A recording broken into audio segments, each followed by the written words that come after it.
আসসালামু আলাইকুম। Hello everyone, কেমন আছেন সবাই? আশা করি ভালো আছেন। আজকে আপনাদের জন্য নিয়ে আসলাম কিভাবে কাঁচা টমেটো দিয়ে মাছ রান্না করবেন। খুব মজার একটা রেসিপি। তো চলুন গাইস দেখিয়ে দিই।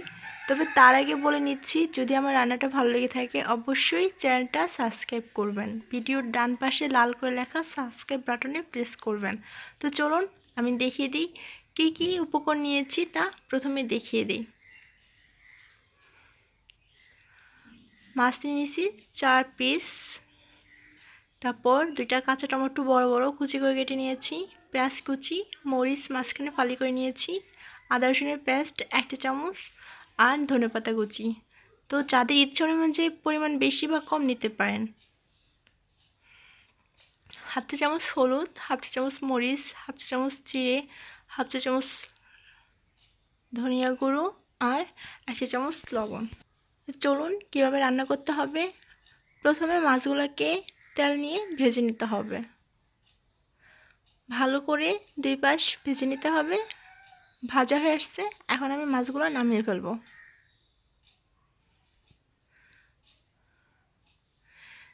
এখন এই বাকি তেলটার মধ্যে আদা রসুনের পেস্ট, পেঁয়াজ কুচি এগুলো অ্যাড করে দেব।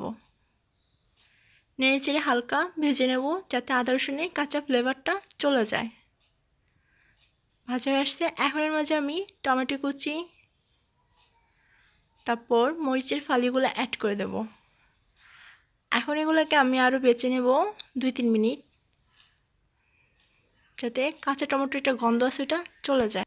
ভাজা হয়ে আসছে, এখন এর মাঝে আমি হলুদ মরিচ লবণ জিরে যা গুঁড়ো মশলা আছে এগুলো অ্যাড করে দেবো। নেড়ে চেড়ে ভালো করে মিক্সড করে নেব। মিক্সড হয়ে আসলে 1.5 কাপের মতো পানি অ্যাড করে দেব। যেহেতু এটা আমি বোনা করব তাহলে পানিটা একটু অল্প দিতে হবে। এখন কারো যদি ইচ্ছে হয় যে এটা একটু ঝোল ঝোল খাবেন তাহলে পানির পরিমাণটা বাড়িয়ে দিতে পারেন, বাট এই কাঁচা টমেটোটা বোনাই ভালো লাগে। এখন আমি মাছের পিসগুলো দিয়ে দিব। একটু নেড়ে চেড়ে ঢেকে দেবো আমি 4-5 মিনিটের মতো। 4-5 মিনিট পর চলে আসলাম। দেখুন আমার পোনা কিন্তু হয়ে আসছে আর পানি অনেকখানি শুকিয়ে আসছে। এখন এর মাঝে আমি ধনেপাতা কুচিটা দিয়ে দিব। তো গাইস, কেমন লাগলো আমার রান্নার প্রসেসটা? যদি ভালো লেগে থাকে অবশ্যই চ্যানেলটা সাবস্ক্রাইব করবেন। ভালো থাকবেন সবাই। আল্লাহ।